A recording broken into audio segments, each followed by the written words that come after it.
Welcome to season 4 of the Be Your Own Kind podcast. I am so excited to share some new ideas and experiences with you and also introduce some more wonderful and fantastic people on the platform. Be sure to visit our site, www.beyourownkind.com, to be able to keep up with the latest news and the latest blogs and content. Also, we have a Facebook community that involves giveaways, touch base, and exclusive deals. If you like the content, be sure to tip your girl a matcha tea on Ko-fi, located at ko-fi.com/be your own kind 24. Thanks again for your continued support and enjoy the episode. Well, hi Margo, how are you? Renita, I am just fine. I'm so glad to be here with you. Thank you for the invitation. Yes, thank you for accepting it. So happy to have you on here. We just had a nice little chat before before recording about the world. Not I don't want to call it the worlds of podcasting, but just the happenings of podcasting. The happenings. Woo. Aren't there? There are a lot of them, aren't there? Yes, so many. Yeah. But we wouldn't have it any other way, and we would be unhappy campers if we couldn't podcast, I would say. Exactly. So I'll take what comes with it. Yeah, me too. So welcome to the BYOK podcast. You are a podcaster yourself. That you started at 61 years old. Yeah. 61 years old. Like, and I saw in the blurb in your blurb, your about us blurb, that you decided to reinvent yourself at this age as well. What events led up to the reinvention? I worked in corporate for one company for 26 years, Renita. And I consider myself to be a professional employee. You follow the rules, you support the company, you do everything that you're supposed to do, disgruntled or not, happy, up, down, whatever that looks like. You're that person. But one day, and I talked to people all over the globe. And one day I took a call. Excuse me, getting choked up already. I took a call. And that call was so chilling and jarring until I was literally shaking in my chair. And it was a call from a colleague. And I'm sorry, I need a drink of water. Excuse me. Okay. That call was from a colleague. He was very unhappy, spewing all kinds of venom. And it was just a very scary situation. Little did I know, I was in my chair shaking because that tone. And when you've been in an abusive situation where you know that tone, out of all these years, that day I heard that tone.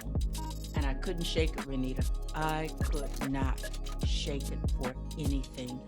And I was always looking over my shoulder, afraid that he was going to come into the room. It was just it just sparked a horrible situation. I call it my day of infamy or something like that. It's like something I never experienced before, not at that company, not as an employee. Right. Wow. And I just don't understand that as far as like the hostile environment at work, because we spend majority of our life at this job. We spend more time with our coworkers, our bosses, like more than like our loved ones. And it's like, why the contention? Like we have to work together. We don't have to be friends, but you do owe me respect. And so when it surpasses that line of respect, yeah, it's time to go. Yeah. It's time to go. So when you realized it was time to go, how did it transition into becoming a podcast? Well, at age 61, I'm coming from the generation that says you get that good job and you keep that good job until you retire. Right. So, Renita, I was trying to hang on because I was stuffing away money in the 401k. I was doing everything my parents had done and how my family operates.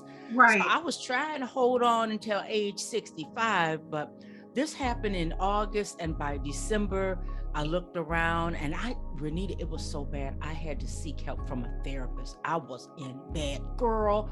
I would cry on the way to work. I'd be crying in the therapist's office.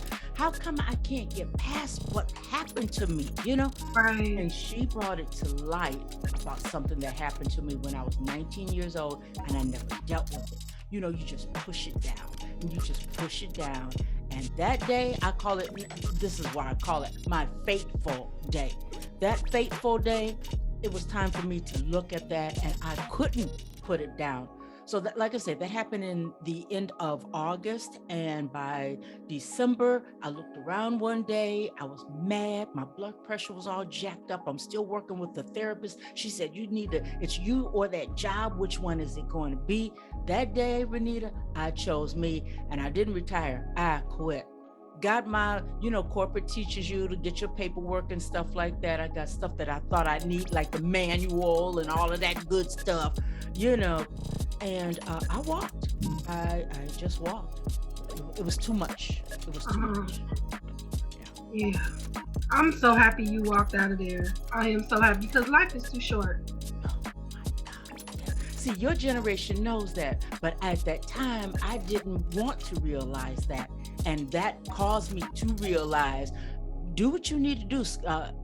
Eat bread and butter, or bread and peanut butter, or whatever you have to do. Wait a minute, take the mass transit and park your car. Do whatever you need to do so that you can get out of those situations and stay out of them. Because that was totally on the company's part. I felt totally disrespected. I felt that, it was just bad all the way around. And I'm Christian, but God said that day, you're going to deal with this. And it's a good thing, because you never know what's eating you up alive. Some things are wrong. You don't even know that it's wrong. Right. Things are wrong in your psyche and your body. And I never would have pinpointed that in a million years. It just came bubbling out when I heard that tone. I could see the bruises on my arms and on my wrists and on my thighs from that day. 19 years old. And that was horrible. So you tamp it down and you keep on going. Right. That day, no go.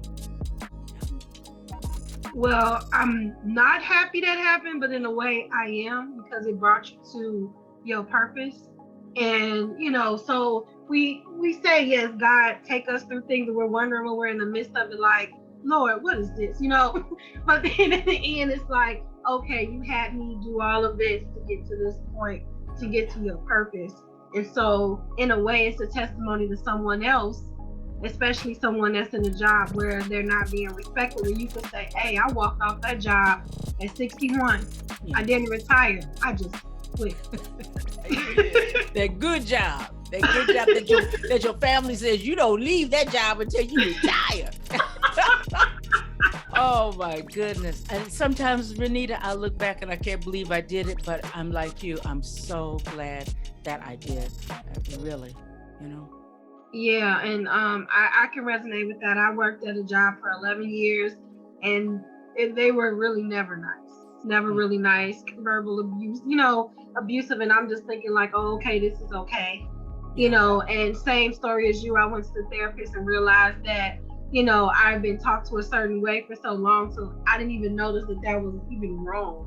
That it was even, stressing me out and bubbling up inside of me. So I totally can resonate with what you're saying, is when you're used to a certain behavior and being treated a certain way, you're like, but then you wonder why you stressed out, high blood pressure, restless, you don't know where none of this is coming from. But really it's just, you just accepted, what am I trying to say? Mediocre in a sense, and you didn't choose yourself, but you don't know you're not choosing yourself until it's brought to your attention. So I totally can resonate with that. And you are correct. The newer generation, they're all about self-care, self-help.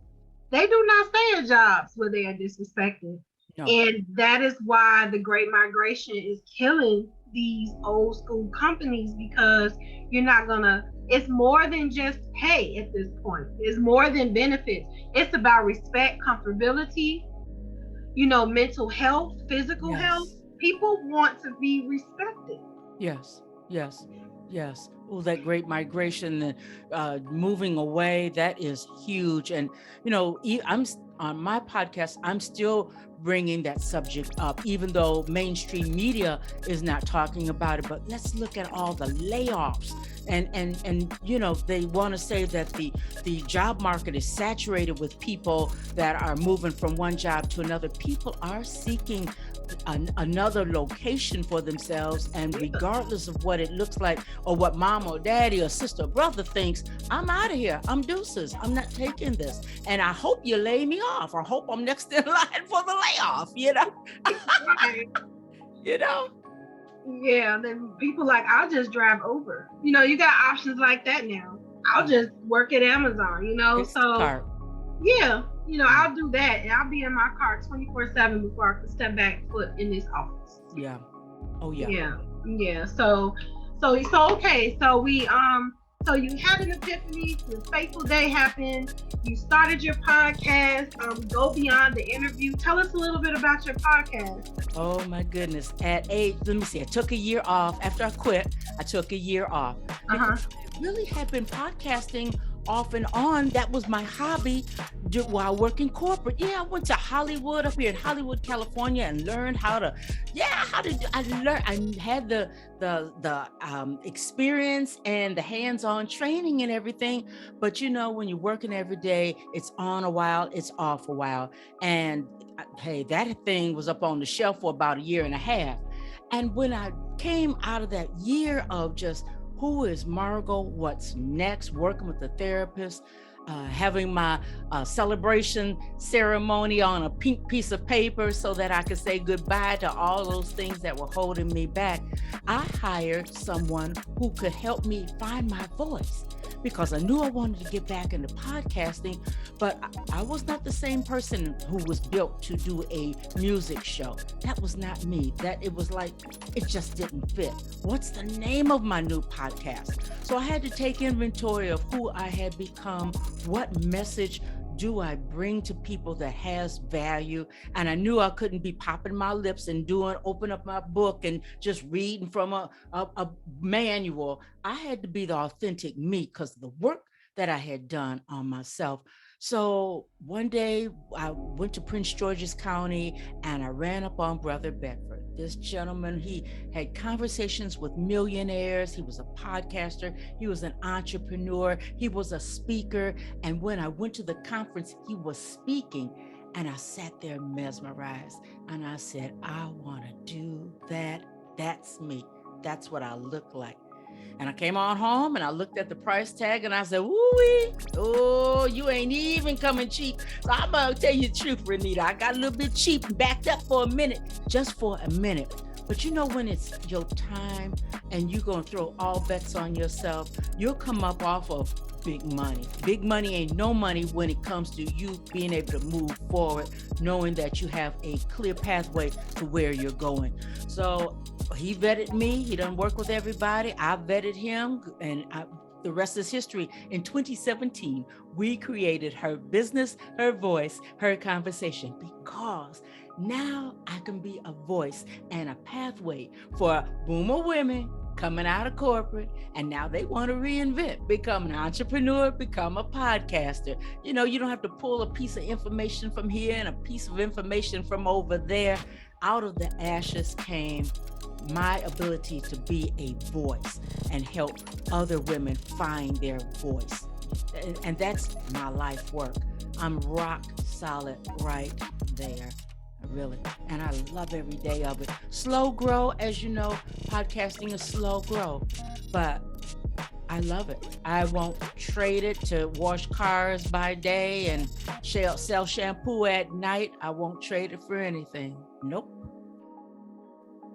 I love that. I love that. I love your passion in your voice. Like, yes, this is what I'm meant to do. This is what I'm meant to be. I love everything about that. Man, I really do. And beyond like being a podcaster, you're an author as well, correct? Yeah. The same guy that got me found my voice and helped me build out the podcast. He said, okay, everybody knows about the podcast now, because by that time, when it was a baby podcast, he introduced me to a friend who was starting up podcast network, and he was looking for good podcasts. The guy vetted me. I mean, all these folks are into vetting people. I'm not letting just anybody in on my real estate. I ain't mad at him. I watched and I learned, and I'm that same way. Even when it comes to being a guest on the podcast, no, as the guy said, no, everybody can't come on board. But I say all that to say, as a baby podcast, I went over and was a part of his network.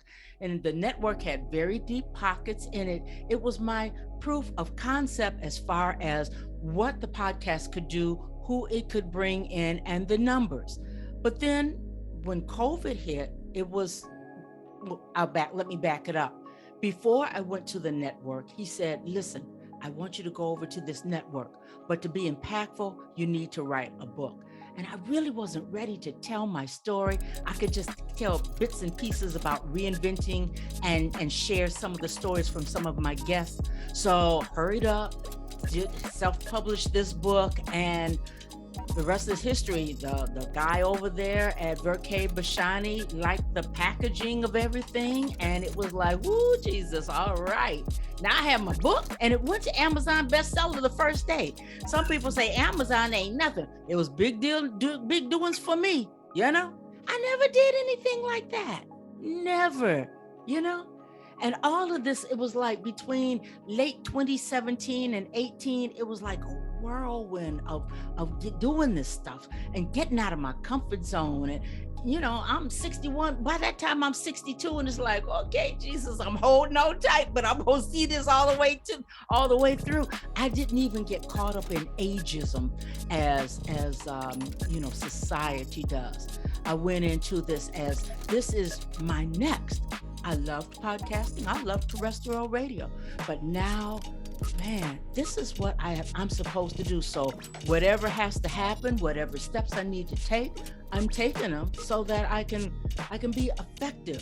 And nobody wants to consult with anybody who doesn't have a track record. So I knew that I had to go through the book. I knew that I had to go with the network. And then I think it was 2020 when the pandemic struck, I knew it was time to go into teaching because I felt I know how to podcast and I know what building a good podcast out will do, the folks that it will attract and the media that it will attract. So it's been like, shoot, I'm riding this train till the wheels run off, you know? I love that. So you accidentally became an author, trying to be a podcast. Ended up on a podcast network. Now you're teaching others how to have a successful podcast. Wow, and it just all happened in a matter of a year. Like each year was like a build up. That is amazing. That is amazing. And I love what you said about getting out of your comfort zone. Because that's the kicker right there. Mm-hmm. You know, doing it uncomfortable, doing it afraid. You know, because when we start something new, we don't know what we're doing. No. And we can find a million reasons why not to do it. But I love that you didn't even let, like you said, age stop you. You know, if I love that because it's this, I don't know, this societal thing where if you're not a certain age, when you do this, then it's just over. Life is just over when you're a certain age. You know, when you reach what they say, when you reach 50, that's half your life. So that it's just over. 50? Please. I beg to differ. Ew.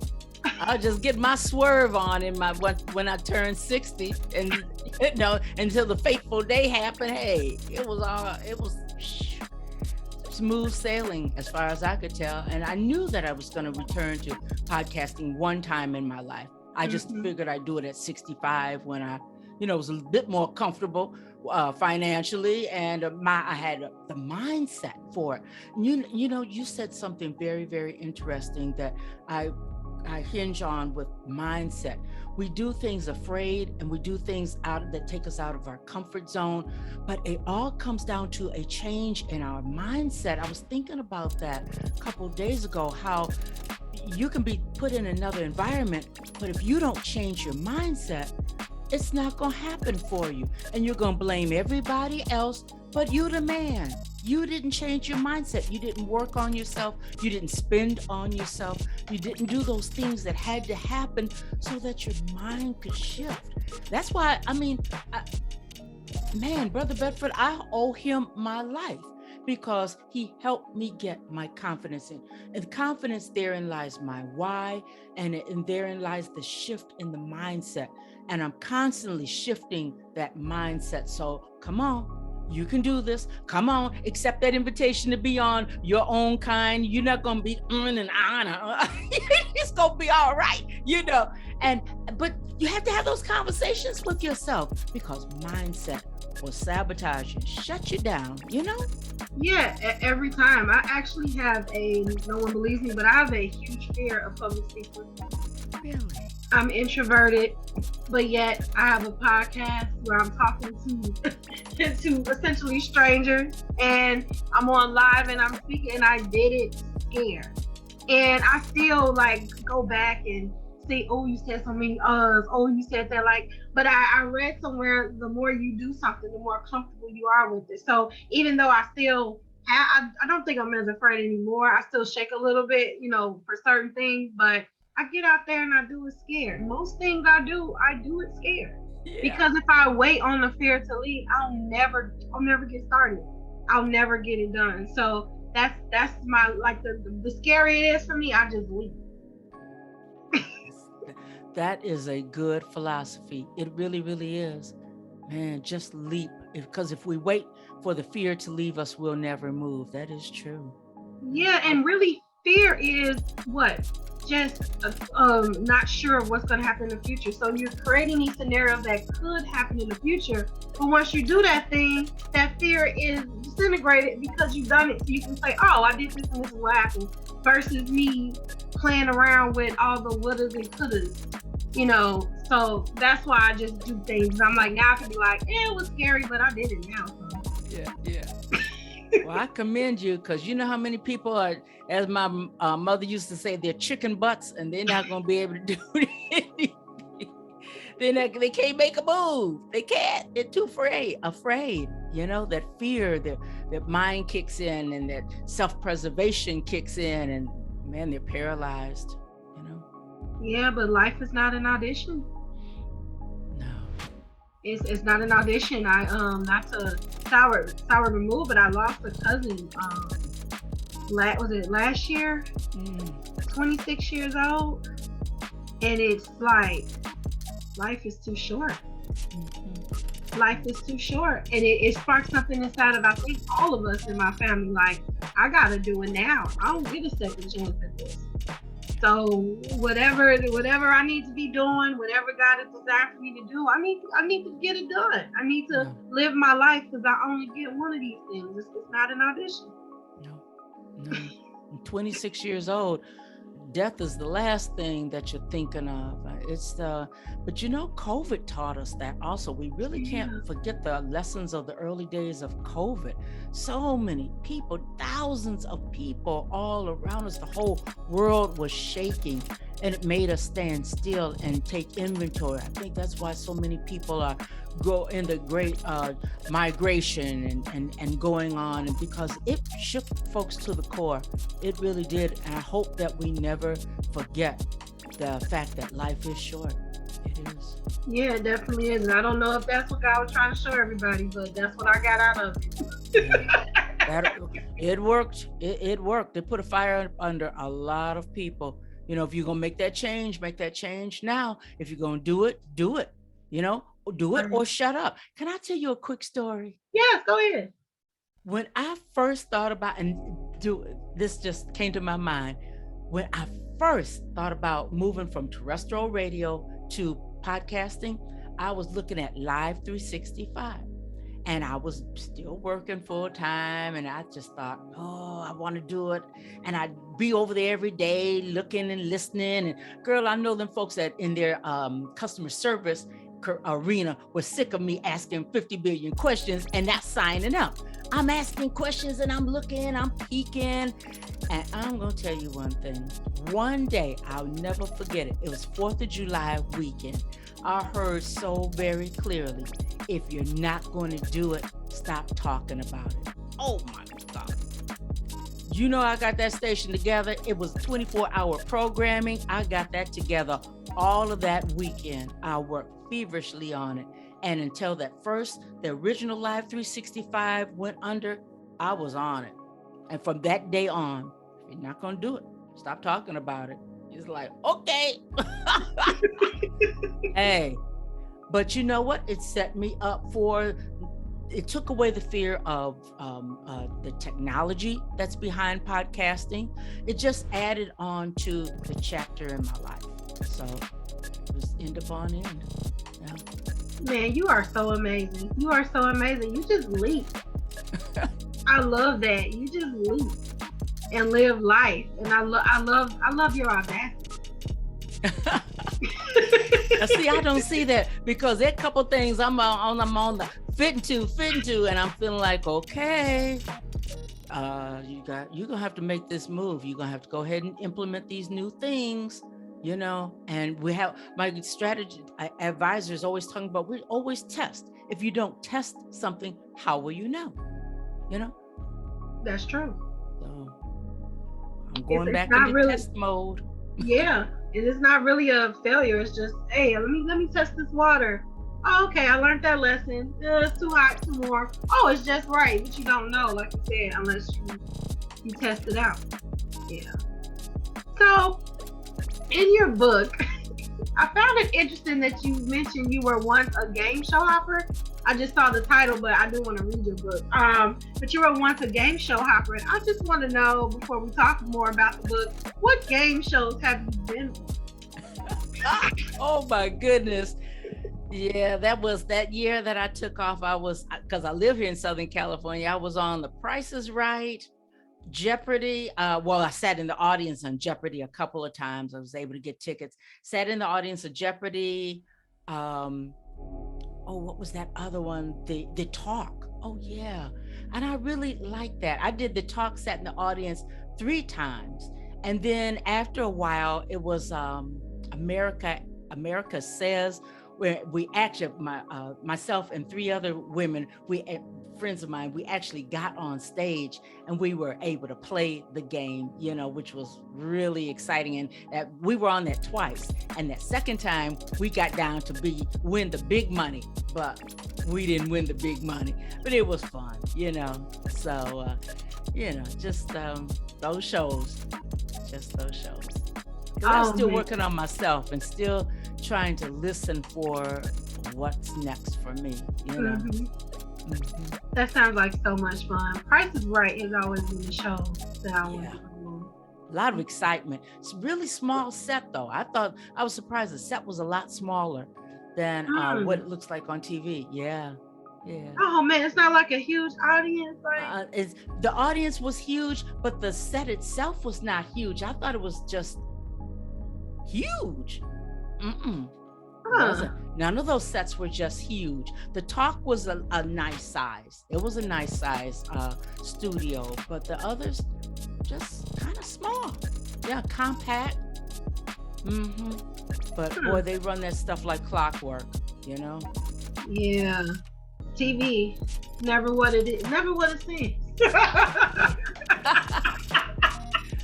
I heard that. So the name of your book is Her Business, Her Voice, Her Reinvention. Can you give us a little summary of your book? It is all about things that I thought a person ought to take into consideration when they're going through this reinvention phase of look the part. And I had to kind of revamp that, but I just wanted people to understand this leaping thing, you know, that you can do it.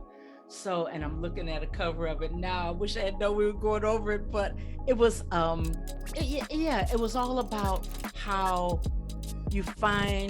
I found my voice, some of the tools used, and have the grit and the gumption to just keep going, you know, even down to buying favorite pieces of clothing that you like, because you never know when you're going to be able to guest on a podcast. It was just getting ready. And then you'll always have those few pieces and you'll feel comfortable and you'll be able to be in the moment. It was always about being in the moment, giving yourself permission. You got to give yourself permission to not know. You have to give yourself permission to ask for help. And I learned that from Support is Sexy's Elaine Fluker. It's okay to not know and to ask for help. If you don't, that's the detriment. I think back in corporate, if I wouldn't have lasted a month had I not worked with a therapist. I just on my own, I would not have. I'd have gone up in there boxing somebody, and security would have had to get me out of there. I'd have just lost it, plain lost it up in there. So you have to go where the help is needed. Then you have to get it, and then hire yourself an advisor, a coach, because we don't know so much. You're coming from corporate America, or maybe you're a plumber, and now you're plumbing, you want to get into being an interior decorator. How are you going to make these quantum leaps without hiring on somebody to help you get where you want to go? But people Google and they want to do the free ride all the time, and that's just not going to do it. So I really cover things like that, just taking a look at that.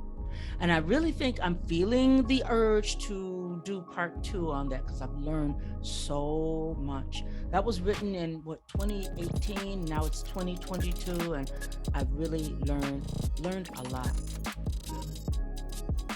We need a part 2. Yeah, I'm looking at it. I'm really looking at it, and some of the stories that came from some of my very early guests were just amazing. I put those stories in because I wanted people to know that you can embezzle money from a company that you work for and figure they're going to just give you a slap on the wrist, and you go to court. Next thing you know, you're not going back home.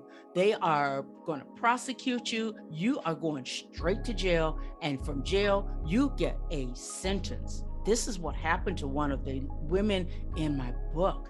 And it was like, oh my God. And marriage was torn up. Had to say goodbye to a very small child, So, and working at a major corporation, I saw that happen to people stealing from the company. There is no mercy and no leniency for that type of thing. But I put that into the book. And then another woman who is now has her doctorate. She has her PhD. But when she was a child, she had to take care of her mother. And when she was going to school, I think she called it academy, they didn't accept her because she was behind. But she galloped and she learned. And now today she has her doctorate. So these were stories that I wanted to share with people early on. And since that time, oh my God, I've met some fabulous, fabulous, fabulous women and some men that have changed my outlook on how things work and how you overcome things and live to tell the story. Don't let the story be a part of you. It's not you. That abusive thing at 19, that was a part of my story, and I my insights held it as my story, and that was not true. That was not true.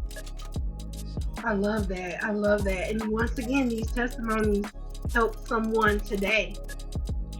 What happened to you at 19 will change a 19-year-old life. Like, hey, I went through that. Let's deal with this now, because it doesn't go anywhere if you don't start the healing. It just stays right there. It's just dormant, and it lies there until something happens that triggers it and awakens. So healing is very, very important.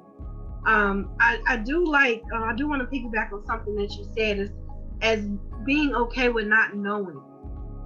And I feel like if we admit that we don't know it, then does that make us seem like a novice, or does that make us seem unintelligent? Because as Black women, we have to prove ourselves over and over and over again. And so we have to figure it out, or at least pretend like we know what we're doing in order to be taken serious. We have to jump through hoops in order to be taken serious. And so I don't think we're reared up to be okay with, number one, not being okay. Number two, with not knowing how to do it, and especially asking for help. And so I think that those pointers that you mentioned in your book is very important, especially for those that were just raised. You got it. You got it. You don't need nobody.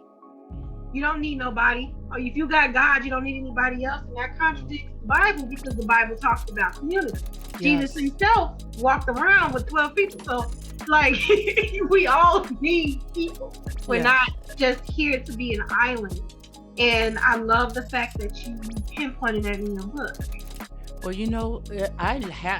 it's in the book, but as I've gone through the paces of this journey, I've had to learn to be open to that, and see when I get into that corporate mode of, don't let them see you sweat.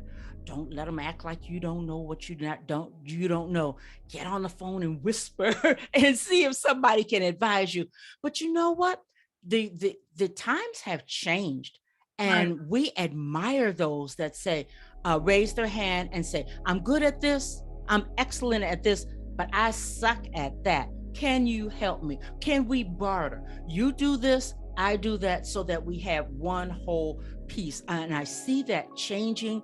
There are groups on Facebook that are all about bartering. So that takes a lot of pressure off of us. I think that if we are stuck in that mindset, I can't let anybody know I don't know what I don't know, then that's wrong. Know what you're supposed to know. Whatever your said expertise is, I say be that. I'm a podcaster, and I'm always striving to be the best doggone podcaster I can be, have the best show that I can have, present that without, hope somebody doesn't think that I don't know. No, I study every day. And even with that, there's so much going on. If I don't know something, I'll research it and I'll get it back to you. But in the same token, when it comes to taxes and books, bookkeeping and that type of thing, I need help. So you have to be honest with that. You really, really do, if you're going to have longevity. And I'm so glad that mindset has changed, so that there's room for all of us to be excellent and be whole, Yeah. Yeah, and it's supposed to be an iron sharpened iron type thing anyway. Yeah. It's not a competition, which I don't understand the competitiveness in some circles, but it's you know what you know, I know what I know. Let's exchange and let's strengthen each other with what we, so. But Renita, I think it comes back, because I think about where I worked. I think it comes back to that thing of competition in the workplace. You can't show your hand. You can't show weakness. If you do, you can't say that I can't. You can hardly even be sick, and if you have a mental problem going on, you definitely try to hide that. Oh my God, don't let them see you crying. Right. What? So I think that's hard to shake when you've been in that arena for a long time. You have to gradually catch yourself and say, nope, that's not how it operates. You're stifling yourself if you don't ask for help. Nope, it's okay. You don't have to spend 10 weeks trying to learn this when Sally down the street knows how to do it. Why are you trying to spend all that time and energy trying to get that when your neighbor knows all about it? They can do it, doot, doot, doot. And here you are studying, burning midnight oil, trying to get it so that you can do it on your own. That's crazy. That's totally crazy. It definitely is. And if you find yourself around people that want to hoard information, it's just not your circle. That's what I'm learning. Yeah. I give away information all the time. I really do. And that's how you have to operate. You can't just charge. Yeah, we're in business, but charge. I can't give you not a minute of advice without charging you 10, 15, 20, 100, 30.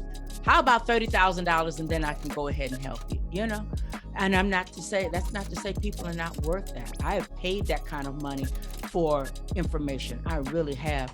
But there has to be a place where you give.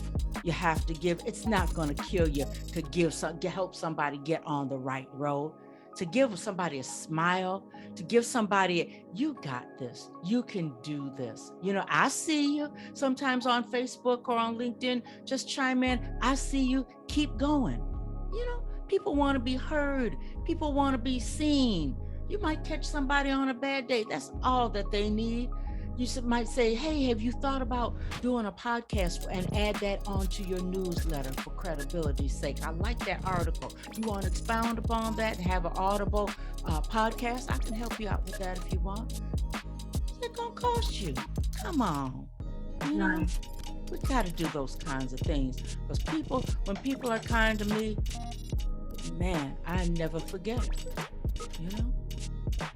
Yeah, it pays to pay it forward. I have this, if you don't know, quick little story. Like when I was in, I think it was my last year of college, I was a senior in undergrad, and my books were just astronomically high.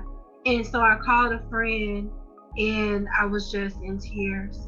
And he met up with me, and he's from Nigeria. He met up with me, and he handed me the difference of what I needed to get that book. And I said, in my mind, I'm thinking, this dude trying to get something. But then I was just like, that's what you think. I'm not taking this money from you. Oh, no, you're not, And he's like, I don't want anything in return. When I first came to this country, a family took me in, made sure I had all my books, made sure I ate. And he said, I always said if I ever had the opportunity to pay it forward, then I would do so. He said, please take this as my opportunity to pay it forward. And I remember it like it was yesterday.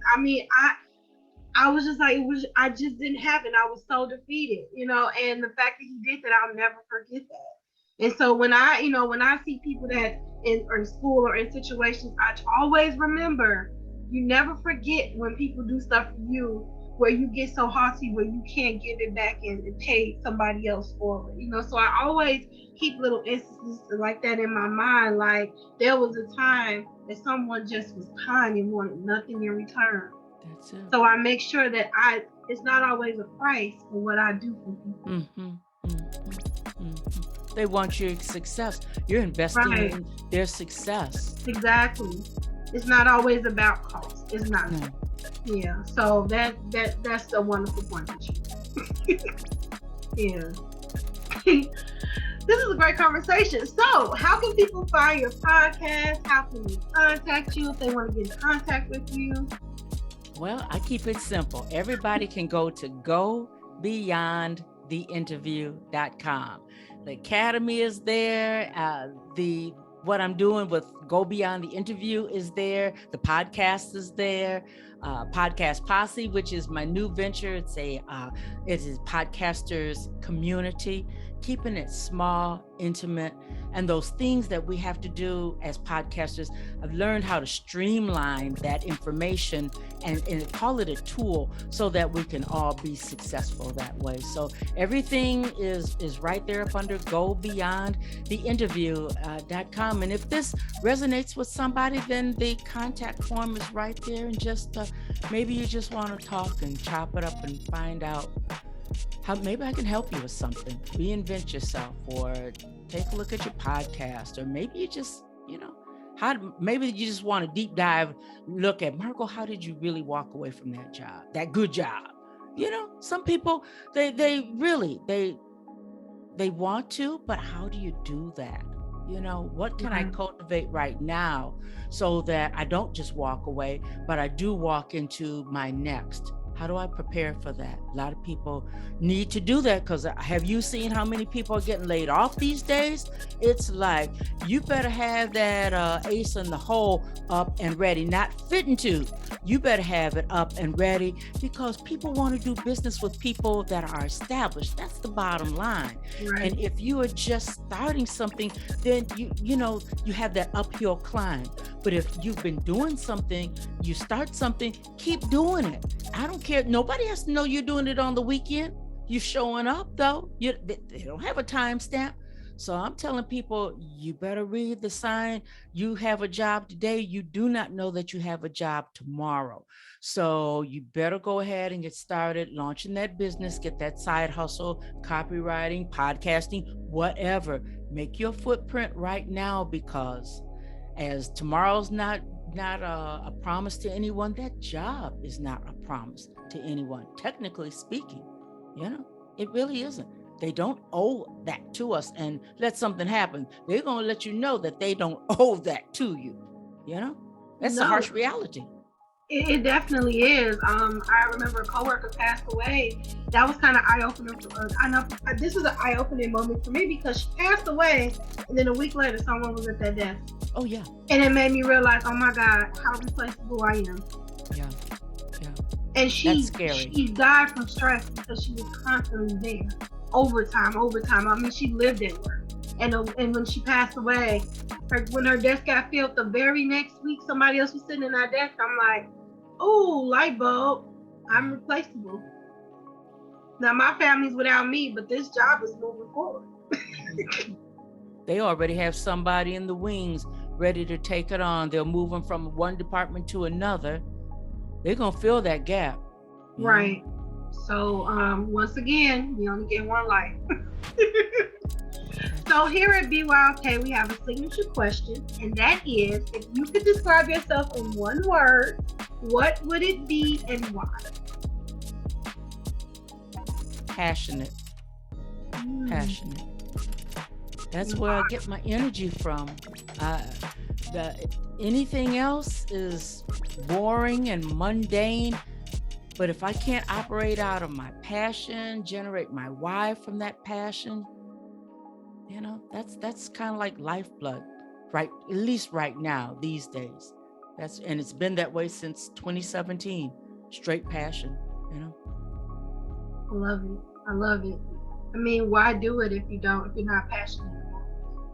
I did it for all my life up until 61 years old. I never really did anything that I really wanted to do except learn the podcast and do terrestrial radio. But job was always a job. It was always that good job that you got on because it had the benefits, it had the money, it close to home. One of was even close to home, you know. Oh my goodness. You know, all those things that catch people up and keep us bound. I was part of that. But now, in the money, out of the money, get a class together, don't get a class together, cash secure, not cash secure. I'm going to do this. I'm doing this out of passion. I love that, Margo. I love that. And I really hope that anyone listening to this, if they are like on the edge of the reinvention, on the edge of, you know, just taking that leap, that this pushed them. I'm so inspired by you. You just don't know. Is there anything else you'd like to add before we close? I just like everyone to know that on the 26th, I am hosting a free event, and it's for podcasters. And some of us have gone into pod fade. We're not producing the way we should, or we're just too busy. Life is big and it's all around us, but we want to hang on to podcasts, and we aren't able to keep up with what's going on in the industry. We need an accountability partner, and we really, really need to come out of our silos and just let's chop it up and share ideas and ad swap and just commune together as podcasters. Those three things I'm offering in a community. So on the 26th, it's 4:00 Pacific Standard Time. I think it's 7:00 Eastern Standard Time. I have on Eventbrite just a introduction of Podcast Posse.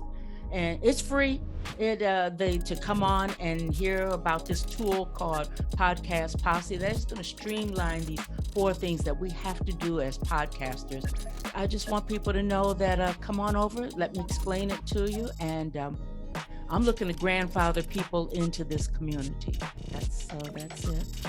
I love that. So is the link to the Eventbrite on your site, or? I've really been kind of putting off on doing it. Mm-hmm. And I thought to myself, why? This is a tool. Let me get that URL.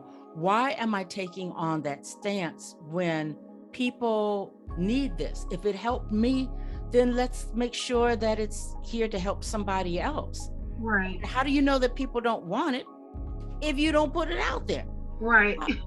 So once again, get out of your head, get out and unfold your arms and just do the doggone thing. So it's on Eventbrite. I'm on LinkedIn, and anybody on LinkedIn, it is there on my LinkedIn site also. So that's on the 26th of July, next week, as a matter of fact, next Tuesday.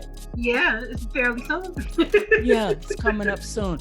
But I know that we are all busy, so I'm telling everyone I'm starting on time and going for exactly an hour. Now, if a person wants to hang on after that, then I'm willing to hang on. But I know this is built up on the fact that podcasters are busy and our lives do not just revolve around podcasting only. And it can get a bit intense, but I don't want anybody to fall out of podcasting because of time. Not if I can help you. So. Love that. Thank you for letting me share that. Oh, no problem. And I'll make sure that I put that in the notes so you all can see it in the notes, the link to the event. All right. Yes. Well, Margo, it's been a pleasure. It has been a pleasure. Thank you for sharing your story with us. It is beyond inspirational. Just from the fact of just knowing, hey, this life is no longer working for me, to the fact of seeking help to heal, and then shooting towards your purpose that you've already felt in your heart, for years. So I just love everything about your story and everything that you're doing. And please know that I will be following you and keeping up with you. And I encourage my listeners to do that as well. She's already given you the invitation. Margo says if you just need that leap, make sure that you go over, to her site and contact her if you just need that little push of advice. Because once again, life is not an audition. You only get one of these. So live it to your fullest and live it at your best. And until next time, don't forget to be kind to each other, and especially be kind to yourself. And until next time, bye. Bye-bye.